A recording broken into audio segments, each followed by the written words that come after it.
Hello friends, എല്ലാവർക്കും നമസ്കാരം. നിങ്ങൾ ഏവരും കാത്തിരിക്കുന്ന ഗോമതിയുടെയും ബാലന്റെയും നാളത്തെ വിശേഷത്തിലേക്ക് എല്ലാ കൂട്ടുകാർക്കും സ്വാഗതം.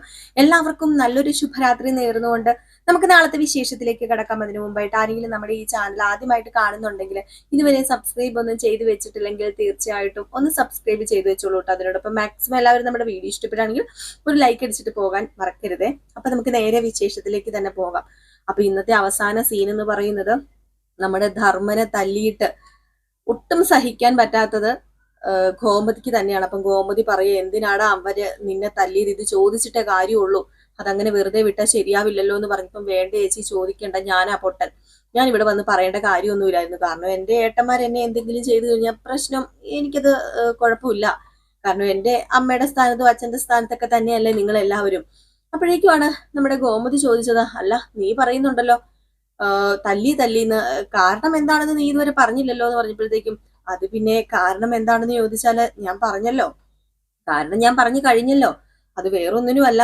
ഞാൻ പറഞ്ഞു ബാലേട്ടനോടും അതുപോലെ തന്നെ ഗോമതി ചേച്ചിയോടും ഒന്ന് ആലോചിക്കണ്ടേന്ന്. എന്തിനാടാ നീ ഇതൊക്കെ ചോദിക്കാനും പറയാനൊക്കെ പോയത്? അവരവരുടെ ഇഷ്ടത്തിന് എന്തെങ്കിലും ചെയ്യട്ടെ. അതിപ്പോ എന്നോടും അതുപോലെ തന്നെ എന്റെ കെട്ടിയവരോടും ആലോചിച്ച് എടുക്കേണ്ട തീരുമാനം ആണെങ്കിൽ അവര് എടുത്തോളും, അല്ലെങ്കിൽ അത് വേണ്ട. അത് നീ ചോദ്യം ചെയ്യേണ്ട കാര്യം ഉണ്ടായിരുന്നോ? എങ്കിലും ചേച്ചിക്ക് ആ കുടുംബത്തിൽ ഒരു സ്ഥാനം തരുന്നില്ല എന്ന് പറയുമ്പം, അത് ഇത്ര വർഷമായിട്ടും ഒന്ന് ഓർത്തു നോക്കിയ ചേച്ചി. മീനാക്ഷിയുടെ കാര്യം, മീനാക്ഷിയുടെ അച്ഛനും അമ്മയും എത്രമാത്രം ദേഷ്യത്തിലായിരുന്നു. എന്നിട്ട് ഒരു വർഷം ആയില്ല, അതിനു മുമ്പ് തന്നെ അവരുടെ പിണക്കമൊക്കെ മാറി അവരുടെ മകളെ തിരിച്ചു വിളിച്ചില്ലേ. ഇതിപ്പം എത്ര വർഷമായി ഈ ഒരു പ്രശ്നവും യുദ്ധവും അങ്ങോട്ടും ഇങ്ങോട്ടും ഒക്കെ നടക്കാൻ തുടങ്ങിയിട്ട്. എന്നിട്ട് എന്താ സംഭവിച്ചത്? ഒന്നും സംഭവിച്ചിട്ടല്ല ഇതുവരെ. ഇപ്പം ഈ ഒരു പ്രശ്നം രൂക്ഷമായി. അത് മിത്രയും ആര്യനും ഒന്നിച്ചതുകൊണ്ട്. അല്ലാതെ ഇവിടെ വേറെ എന്തെങ്കിലും പ്രശ്നം നടന്നോ? വേറെ എന്തെങ്കിലും ഒരു സോൾവ് ആയോ? ഇല്ലല്ലോ. വീണ്ടും വീണ്ടും വഴക്ക്, ദേവമംഗലവും കൃഷ്ണമംഗലവും പൊരിഞ്ഞാടി. നാട്ടുകാർക്ക് പറഞ്ഞു തിരിച്ചിരിക്കാനൊക്കെ ഇതൊക്കെ മതിയല്ലോ എന്ന് പറഞ്ഞപ്പം, അതൊന്നും സാരമില്ല, നമുക്ക് ഇനിയിപ്പൊ അതൊന്നും ചിന്തിച്ചിരുന്നിട്ട് കാര്യമില്ലല്ലോ. ഏതായാലും ഏട്ടന്മാര് നിന്നെ അടിച്ചത് അത് വല്ലാത്തൊരു ഇതായി പോയി. ബാലേട്ടൻ ഇത് അറിയണം. അല്ല, ബാലേട്ടനോട് ഈ കാര്യം പറയണ്ട ചേച്ചി. ആര് പറഞ്ഞു ബാലേട്ടൻ ഇത് അറിയില്ലെന്ന്? ബാലേട്ടൻ ഇത് അറിയണം. ഇവിടെ നടക്കുന്ന എന്ത് കാര്യവും ബാലേട്ടൻ അറിയണം. അത് ഞാൻ ധർമ്മ നിന്നോട് പറഞ്ഞിട്ടുള്ളതല്ലേ എന്നൊക്കെ പറഞ്ഞു. ഏതായാലും ഈ സമയത്താണ് നമ്മുടെ ബാലൻ ഇത് അറിയുന്നുണ്ട് കേട്ടോ. ബാലൻ അറിഞ്ഞു കഴിഞ്ഞിട്ടുണ്ട്, പിന്നെ പറയേണ്ട കാര്യമുണ്ടോ? ഓഹോ, നമ്മുടെ ധർമ്മനെ തൊട്ട് കഴിച്ചിട്ടുണ്ടെ ബാലൻ ഒരിക്കലും അടങ്ങിയിരിക്കില്ല, ചോദിക്കാൻ പോകും, അത് ഉറപ്പായ കാര്യമാണ്. അപ്പൊ ഇതിനിടയിൽ വീണ്ടും കാണിക്കുന്ന നമ്മുടെ മീനാക്ഷിനെയാണ്. അപ്പൊ മീനാക്ഷിയുടെ വീട്ടിലേക്ക് കയറി ചെല്ലുകയാണ് കേട്ടോ. അപ്പൊ മീനാക്ഷി ആണെങ്കിൽ ഓഫീസിലായിരുന്നല്ലോ. ഓഫീസിൽ നിന്ന് നേരെ നമ്മുടെ ആകാശ് അവിടെയാണെന്ന് അറിഞ്ഞത് കൊണ്ട് തന്നെ മീനാക്ഷി അങ്ങോട്ടേക്ക് കയറി ചെല്ലുകയാണ്. അപ്പൊ അവിടെ ചെന്നു നമ്മുടെ ആകാശ് ആണെങ്കിൽ അവിടുത്തെ ഒരു ലുങ്കിയൊക്കെ ഉടുത്ത് നിൽക്കുന്നു. ഇത് കണ്ടത്, ഇതെന്താ ആകാശ് ഇത് എന്ന് ചോദിച്ചുകൊണ്ടാണ് ചെല്ലുന്നത്. അപ്പം പറഞ്ഞു, അത് പിന്നെ ഞാനേ ഇവിടെ ഇരുന്നപ്പോഴത്തേക്കും മീനാക്ഷിയുടെ അമ്മയാ എനിക്ക് ഇതെടുത്ത് തന്നത്, ഇട്ടോളാൻ പറഞ്ഞു. ഓഹോ, അപ്പം ഞാനൊരു കാര്യം പറയട്ടെ, ഇവിടത്തെ ആളായി കഴിഞ്ഞല്ലേ? അത് പിന്നെ ഇത് വല്ലതും ബാലച്ചൻ കണ്ടു കഴിഞ്ഞാൽ, അച്ഛൻ കണ്ടു കഴിഞ്ഞാല് എന്താ സംഭവിക്കാൻ പോവാന്ന് ഞാൻ പറയണ്ടല്ലോ ആര്യ. ആര്യ നല്ല ആകാശ് എന്ന് പറഞ്ഞപ്പം, അത് പിന്നെ അച്ഛൻ എന്ത് പറയാനോ? അച്ഛനൊന്നും പറയില്ല, നല്ല വിശ്വാസം ആകാശിന്. എനിക്കറിയാം, അച്ഛന് നല്ല ദേഷ്യമുണ്ട്. പിന്നെ ഇങ്ങോട്ട് വിടാതിരിക്കുന്നത് എങ്ങനെയാന്ന് ഓർത്തിട്ട് മാത്രമായിരിക്കും ഇങ്ങോട്ട് വിട്ടത്. അല്ലാതെ അച്ഛൻ ഒരിക്കലും ഇങ്ങോട്ട് വിടത്തില്ല. പിന്നെ അമ്മയുടെ കാര്യം, അമ്മയ്ക്കും കുഴപ്പമൊന്നുമില്ല, എങ്കിലും നമ്മൾ എപ്പോഴും ഇങ്ങോട്ട് വരുന്നത് അവർക്ക് ഇഷ്ടപ്പെടത്തില്ലായിരിക്കും ആകാശെ എന്ന് പറഞ്ഞപ്പോഴത്തേക്ക്, അത് പിന്നെ ഞാൻ മനഃപൂർവ്വം ഇങ്ങോട്ടേക്ക് വന്നതല്ലോ, നിന്റെ അച്ഛൻ വിളിച്ചു, ഞാൻ ഇങ്ങോട്ടേക്ക് വന്നു. അല്ല, ആകാശ് ഇവിടെ വരുന്നത് കൊണ്ട് ഞാൻ പറയുന്നൊന്നുമല്ല, എങ്കിലും എനിക്ക് എന്തോ അവരെ വിഷമിപ്പിക്കാനായിട്ട് തോന്നുന്നില്ല. ഈ സമയത്താണ് പെട്ടെന്ന് നമ്മുടെ മീനാക്ഷിയുടെ അച്ഛൻ വരുന്നതും അച്ഛൻ ഇങ്ങനെ സംസാരിക്കുകയൊക്കെ ചെയ്യാണ്. ഏതായാലും നീ ഉള്ളത് എനിക്ക് വലിയൊരു ഭാഗ്യം തന്നെയാ, ഒരു മകനെ കിട്ടിയ പോലെ തന്നെയാ എനിക്ക്. ആദ്യമൊന്നും എനിക്കിത് അറിയില്ലായിരുന്നു, പക്ഷെ എന്തോ എന്റെ മോള് കണ്ടെത്തിയ ആള് ഞങ്ങളുടെ കുടുംബത്തിന് ചേരുന്ന ഒരാളാണെന്ന് സത്യം പറഞ്ഞാൽ ഞങ്ങൾക്ക് ഇപ്പോഴാണ് മനസ്സിലായത്. ചിലപ്പോൾ ഞങ്ങൾക്ക് നിന്നെക്കാളും സാമ്പത്തികം ഉള്ളവരോ ആരെങ്കിലും ചിലപ്പോൾ വിവാഹം കഴിച്ചു കൊടുക്കാൻ പറ്റിയെന്നൊക്കെ വന്നേനെ, പക്ഷെ അത് ശരിയാവില്ലായിരുന്നു. എന്റെ മോളെടുത്ത തീരുമാനം തന്നെയാണ് നല്ലത്. അത് ഓരോ ദിവസം ചെല്ലുന്നവരും അത് പ്രൂഫ് ചെയ്തുകൊണ്ടിരിക്കുക നിങ്ങൾ എന്നൊക്കെ ഇങ്ങനെ പറയണം. അപ്പൊ ഇത് കേൾക്കുമ്പോൾ നമ്മുടെ മീനൂട്ടിക്ക് ഭയങ്കര സന്തോഷം തോന്നുകയാണ് കേട്ടോ. പിന്നെ കാണിക്കുന്ന സീനൊക്കെ എന്ന് പറഞ്ഞാല് ആര്യനെയും മിത്രേനെയും കാണിക്കുന്നുണ്ട് കേട്ടോ.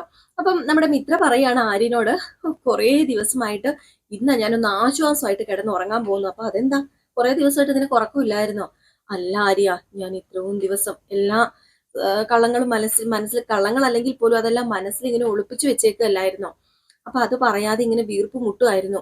അപ്പൊ അതുകൊണ്ട് തന്നെ ഇപ്പം എല്ലാം തുറന്നു പറഞ്ഞു ഞാൻ ആര്യനോട്. ഇപ്പൊ എന്റെ മനസ്സിൽ ആര്യനറിയാത്ത ഒരു കള്ളത്തരവും ഇല്ല. അങ്ങനെ രണ്ടുപേരും പരസ്പരം എല്ലാം തുറന്നു കഴിയുമ്പോഴേ എന്തോ മനസ്സിന് വലിയൊരു ആശ്വാസമാണ് കിട്ടുന്നത്. എനിക്കറിയില്ല അത് എങ്ങനെ പറഞ്ഞറിയിക്കേണ്ടതെന്ന്. ഇന്ന് എനിക്ക് എന്തോ ഏറ്റവും സന്തോഷമുള്ളൊരു രാത്രി തന്നെയാ. ഇനിയിപ്പൊ അങ്ങോട്ടേക്ക് എന്റെ ജീവിതത്തില് എനിക്ക് എന്ത് പ്രശ്നം വന്നാലും എന്റെ കൂടെ എന്നും ആര്യനുണ്ടല്ലോ. അതാ എന്റെ സമാധാനം എന്ന് പറഞ്ഞപ്പോഴത്തേക്കും ആര്യൻ പറയുന്നുണ്ട്, അതൊക്കെ നല്ലതാണ്. എങ്കിലും ഒരു കാര്യം നീ ഓർക്കണം, എന്നും ഞാൻ ഉണ്ട് എന്ന് പറഞ്ഞ് മുന്നോട്ടേക്ക് പോകരുത്. കാരണം ഇപ്പൊ എന്തെങ്കിലും നമുക്ക് ഒരാൾക്ക് സംഭവിച്ചാല് വേണ്ട ആര്യ അതിലേക്കൊന്നും കടക്കരുതെന്ന് പറഞ്ഞപ്പോ, അല്ല ഞാനൊരു വാസ്തവല്ലേ പറയാൻ പോകുന്നത്. ഇപ്പം നമ്മൾ ഒരിക്കൽ ജനിച്ചാൽ നമ്മൾ ഒരിക്കൽ മരിക്കണം. അപ്പൊ ഞാൻ ഇല്ലെന്ന് വന്നാല് അവിടെ പിടിച്ചു നിൽക്കാൻ നീ പഠിക്കണ്ടേന്ന് ചോദിച്ചപ്പം, അത് പിന്നെ ആര്യ ഞാൻ പറഞ്ഞല്ലോ ഇങ്ങനെയുള്ള ഒരു സംസാരം ഒന്നും വേണ്ട വേണ്ട, എനിക്ക് അങ്ങനെ ഇനിയിപ്പോ ആര്യനില്ലാത്തൊരു ജീവിതം അതെനിക്ക് ചിന്തിക്കാൻ കൂടി പറ്റില്ല എന്നൊക്കെ ഇവര് സംസാരിച്ചുകൊണ്ടിരിക്കുന്നതിന്റെ ഇടയ്ക്കാണ് പെട്ടെന്ന് വീണ്ടും നമ്മുടെ മിത്രയുടെ ഫോണിലേക്ക് ഒരു മെസ്സേജ് വരുന്നു. ഫോൺ എടുക്കുന്നു. ആഹാ, ആരാണ്? നമ്മുടെ മിഥുൻ പറഞ്ഞിരിക്കുന്നത്, ഞാൻ പറയുന്ന സ്ഥലത്ത് നീ ഇന്ന സ്ഥലത്ത് വരണം, ഞാൻ പറയുന്ന സ്ഥലത്ത് നീ ഒന്ന് വരണം, എനിക്ക് നിന്നെ ഒന്ന് കാണണം, ഇല്ലെങ്കിൽ എന്തൊക്കെയോ ബ്ലാക്ക് മെയിൽ പോലെ രീതിയിൽ പറയുന്നുണ്ട്, എന്തൊക്കെയോ ചെയ്യുമെന്നുള്ള രീതിയിൽ പറയുന്നുണ്ട്. അപ്പൊ അത് കേട്ട് കഴിയുമ്പോഴത്തേക്കും ആശ്വാസമായിട്ട് കിടന്നുറങ്ങാനും നമ്മുടെ ആ മിത്രയുടെ ആ ഒരു ആശ്വാസതയൊക്കെ പോവാണ്. ഏതായാലും ഇത് ആര്യനും കൂടെ കേട്ടല്ലോ. അപ്പൊ ആര്യനോട് മിത്ര ചോദിച്ചു, ഞാൻ എന്താ ആര്യ ചെയ്യേണ്ടത്, എനിക്ക് അറിയില്ല, ഇപ്പൊ ഞാൻ എടുത്തതല്ലേ ഉള്ളൂ, എനിക്ക് ആശ്വാസമായി ഒന്ന് കിടന്നുറങ്ങണമെന്ന്, എന്റെ ഉറക്കം നഷ്ടപ്പെട്ടു, ഇനിയിപ്പൊ ഞാൻ എന്ത് ചെയ്യും, എന്തായാലും ഇതിനൊരു സൊല്യൂഷൻ പറഞ്ഞിതാ, എന്റെ ജീവിതം ഇങ്ങനെ എരിഞ്ഞെരിഞ്ഞ് തീരാനുള്ളതാണെന്ന് എനിക്ക് തോന്നുന്നത്. അല്ല നീ സമാധാനമായിട്ട് ഇരിക്കും മിത്ര, ഇപ്പം ഒരു പ്രശ്നം ഉണ്ടെങ്കിൽ അതിനൊരു പരിഹാരം ഉണ്ടാകാതിരിക്കത്തില്ലല്ലോ. പിന്നെ അവൻ അങ്ങനെ വിളിച്ചിട്ടുണ്ടെങ്കിൽ നീ പോണം. അപ്പം ആര്യൻ എന്താ പറഞ്ഞു വരുന്നത്? മിഥുൻ വിളിച്ച സ്ഥലത്തേക്ക് എന്നെ ഒറ്റയ്ക്ക് വിടാനാണോ ആര്യന്റെ തീരുമാനം? അപ്പോഴേക്കും നമ്മുടെ ആര്യൻ ഇങ്ങനെ എന്തൊക്കെയോ ഇങ്ങനെ ചിന്തിച്ചുകൊണ്ടിരിക്കുകയാണ്. അപ്പൊ ഇതിനിടയിൽ പിന്നെ കാണിക്കുന്ന സീൻ എന്ന് പറഞ്ഞാല് നമ്മുടെ മീനാക്ഷിയുടെ അച്ഛനും അമ്മയും കൂടി ചേർന്ന് ആകാശിന് ഒരു വലിയ സർപ്രൈസ് തന്നെ ഒരുക്കി വെച്ചിരിക്കുകയാണ് കേട്ടോ.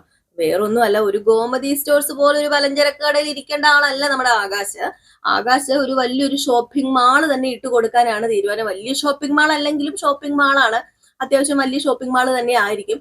അപ്പൊ ഈ അഭിപ്രായം ആകാശിനോട് പറയുകയാണ്. ഇത് കേട്ടപ്പോ നമ്മുടെ മീനാക്ഷി ഒന്നും ഞെട്ടി, ആകാശം ഒന്നും ഞെട്ടി, വല്ലാണ്ട് എല്ലാരും ഒന്നും ഞെട്ടി. അപ്പോഴേക്കും മീനു ഇഷ്ടു പറഞ്ഞു, എന്താ അച്ഛാ അതൊന്നും ശരിയാവില്ലെന്ന് പറഞ്ഞപ്പോ, അതെന്താ ശരിയാവാത്തത്? ഇപ്പം ഗോമതി സ്റ്റോഴ്സിലാണല്ലോ നിൽക്കുന്നത്. ഗോമതി സ്റ്റോഴ്സ് ബാലന് തന്നെ നോക്കാന്നല്ലേ ഉള്ളൂ. അപ്പൊ പിന്നെ ഒരു ഷോപ്പിംഗ് മാളും കൂടി ഇട്ട് കഴിഞ്ഞിട്ടുണ്ടെങ്കിൽ പിന്നെ ഈ ഒരു മലഞ്ചരക്ക് കടയിലെ ഒരാളെ എന്ന് പറയേണ്ട കാര്യമില്ലല്ലോ എന്ന് പറഞ്ഞപ്പോഴത്തേക്കും പെട്ടെന്ന് നമ്മുടെ ആകാശിന്റെ ഒരു സ്വരമൊക്കെ അങ്ങ് ഇടറി, സ്വരമൊക്കെ അങ്ങ് മാറിയിട്ട് പറഞ്ഞു, പലചരക്ക് കടയിൽ നിൽക്കാന്ന് പറഞ്ഞ് എനിക്കൊരു നാണക്കേട് ഒരിക്കലും ഉണ്ടായിട്ടില്ല അച്ഛാ. പലചരക്ക് കടയിൽ നിന്ന് തന്നെയാ, ആ ഒരു കട കൊണ്ട് തന്നെയാ എന്റെ അച്ഛൻ ഞങ്ങളെ എല്ലാവരെയും പഠിപ്പിച്ചതും, അതുപോലെ ഞങ്ങളുടെ ഈ തണ്ടും തടിയൊക്കെ അത് തന്നെയാന്ന് പറഞ്ഞപ്പോ, അല്ല മോനെ ഞാൻ ഒരിക്കലും കുറ്റപ്പെടുത്തി പറഞ്ഞതല്ല എന്ന് പറഞ്ഞപ്പം, വേണ്ട അങ്ങനെ ഒരു തീരുമാനം ഇപ്പൊ തൽക്കാലം വേണ്ട, ഇനിയിപ്പം എന്തെങ്കിലും വേണമെങ്കിൽ ഞങ്ങൾ അങ്ങോട്ട് ചോദിച്ചോളാം. അപ്പൊ മീനാക്ഷിയും പറഞ്ഞു, അതാ ശരിയാ, അത് ആകാശ് പറയുന്നത് തന്നെയാ ശരിയെ, എന്തെങ്കിലും വേണമെന്നുണ്ടെങ്കിൽ ഞങ്ങൾ അങ്ങോട്ട് ചോദിച്ചോളാം, അല്ലാതെ ഇപ്പൊ ഇതിന്റെ കാര്യമൊന്നും ഇല്ലാന്ന് പറയുകയാണ്. ഏതായാലും ഈ ഒരു ഷോപ്പിംഗ് മാളിന്റെ കാര്യം പതിയെ അറിയും എല്ലാവരും. നമ്മുടെ ദേവിയുടെ ചെവിയിൽ അങ്ങാനും എത്തുവാണെങ്കിൽ പിന്നെ പറയേണ്ട കാര്യമില്ലല്ലോ മക്കളെ, എന്തായിരിക്കും സംഭവിക്കാൻ പോകുന്നതെന്ന്. ദേവി ഇത് ഊതിപ്പെരിപ്പിച്ച് അവിടെ വലിയൊരു ഭൂകമ്പം തന്നെ ഉണ്ടാക്കും. അപ്പൊ ഇവയെല്ലാം കൂടെ കോർത്തിണക്കിക്കൊണ്ട് ഒരു അടിപൊളി വിശേഷമാണ് നമ്മൾ നാളെ കാണാൻ പോകുന്നത്. അപ്പൊ ആരും മിസ് ചെയ്ത് കളയരുത് കേട്ടോ. നാളെ രാവിലെ തന്നെ നമ്മൾ ഫുൾ വിശേഷവുമായിട്ട് ഒരു 9 മണി 9:30 കൂടി നമ്മൾ ഫുൾ വിശേഷവുമായിട്ട് വരുന്നതായിരിക്കും. പിന്നെ രേവതിയുടെയും സച്ചിയുടെയും നാളത്തെ ഫുൾ വിശേഷമല്ല, നമ്മുടെ പ്രമോ വിശേഷം ഇട്ടിട്ടുണ്ട് നമ്മുടെ പഴയ ചാനൽ, അതായത് മെയിൻ ചാനലിൽ ഇട്ടിട്ടുണ്ട്. അതുപോലെ തന്നെ നയനയുടെയും ആദർശിന്റെയും നാളത്തെ പ്രമോ വിശേഷവും നമ്മൾ മെയിൻ ചാനലിൽ നിന്ന് ഒരു 9:30 കൂടി അപ്ലോഡ് ചെയ്യുന്നതായിരിക്കും. അപ്പൊ എല്ലാവരും കാത്തിരിക്കുക. അപ്പൊ അടുത്ത വിശേഷവുമായിട്ട് വരാൻ ലൈക്ക് അടിച്ചിട്ട് പോകാൻ മറക്കരുത് കേട്ടോ. അപ്പൊ ടാറ്റാ, ബൈ ബൈ.